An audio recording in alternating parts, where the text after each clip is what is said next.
தலை cup ஐஸ்கிரீம்ல chilli sauce ஊத்தி சாப்பிடுங்க. என்னது கப் ஐஸ்ல சில்லி சாஸா?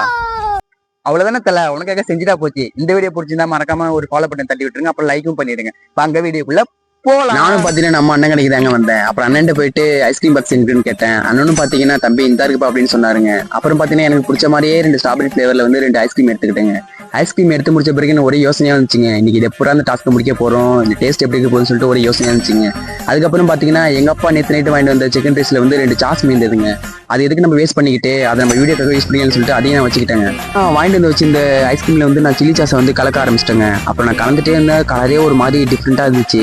கலரை பார்த்தாலே ஒரு மாதிரி இருந்துச்சுங்க. அதுக்கப்புறம் பாத்தீங்கன்னா நானும் வந்து இந்த ஆண்டவன்லாம் வேண்டிக்கிட்டு, ஆண்டவா இதனால எந்த ப்ராப்ளம் வந்துடான்னு சொல்லிட்டு நானும் வேண்டிக்கிட்டுங்க ஆண்டவனை. அப்புறம் பாத்தீங்கன்னா நானும் சாப்பிடவும் ஆரம்பிச்சிடுங்க. அப்புறம் சாப்பிட்டா வாயில வச்சேன், ஒரே புளிப்புங்க. புளிப்பு பிளஸ் இனிப்பு ரொம்ப இதா இருந்துச்சுங்க. அதுக்கப்புறம் பாத்தீங்கன்னா நானும் இந்த இதை ஃபுல்லா சாப்பிட்டு முடிச்சிட்டேங்க. சாப்பிட்டு முடிச்ச பிறகுதான் தெரியுது இது ஏன்டா சாப்பிடுன்னு சொல்லிட்டு எனக்கு தோணுச்சுங்க. நீங்க யாராவது இந்த மாதிரி டிஃப்ரெண்டா சாப்பிட்டு இருந்தா மறக்காம கமெண்ட்ல சொல்லிடுங்க. அப்புறம் இந்த வீடியோ பிடிச்சிருந்தா மறக்காம ஒரு லைக் ஒன்று பண்ணிடுங்க. டாடா.